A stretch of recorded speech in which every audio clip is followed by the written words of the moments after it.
Sir చాలా అప్పులు తీసుకున్న వ్యక్తులు కానీ చెక్ బౌన్స్ అయిన వ్యక్తులు కానీ వాళ్ళ అడ్రస్లో ఇంటి అడ్రస్లో లేకుండా ఉన్నప్పుడు ఎదుటి వ్యక్తి వాళ్ళకి నోటీసులు ఎలా పంపించాలి, వాళ్ళ మీద కేసులు ఎలా వేయాలని చాలామంది భయపడుతూ ఉంటారు. సో దీన్ని ఎలా సార్? ఇవాళ అన్ని మంచి క్వశ్చన్లు అడుగుతున్నాము మేఘనను. ఇది కూడా సహజంగా చాలా మందికి డౌట్. ఇది అప్పు తీసుకుంటారు, ఇల్లు ఖాళీ చేసి వెళ్ళిపోతారు, చెక్లు ఏవో ఇస్తారు, అవి బౌన్స్లు అవుతాయి, మనం నోటీస్ పెడతాం, ఆ ఇంట్లో ఉండడు. ఎలా అంటే ఒకసారి పంపిస్తాము, 2 సార్లు పంపిస్తాము, 3 సార్లు సమ్మన్స్ వెళ్తాయి కోర్టు నుంచి. దాని తర్వాత మనము అడ్వకేట్ కమిషన్ని అపాయింట్ చేస్తాము. చేసి NBW అంటే నాన్ బెయిలబుల్ వారెంట్ అనేది ఇష్యూ అవుతుంది. ఇష్యూ అయిన తర్వాత ఈ నాన్ బెయిలబుల్ వారెంట్ అంటే ఏంటి, పట్టుకుంటే ఇంకా బెయిల్ రాదు, అంటే ఫస్ట్ అరెస్ట్ చేసి లోపల వేస్తారు.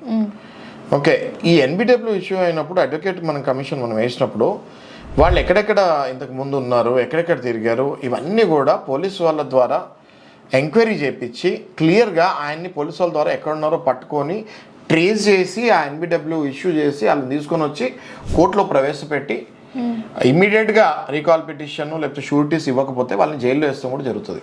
చాలామందికి తెలియదు మేఘన. సో నీ ద్వారా నేను ఏం చెప్తున్నా అంటే, మీరు అప్పు తీసుకొని ఈ భూప్రపంచంలో ఎక్కడ పారిపోయినా మిమ్మల్ని పట్టుకునే బాధ్యత అడ్వకేట్స్, పోలీసు వాళ్ళు ఖచ్చితంగా తీసుకుంటారు. Okay sir, thank you.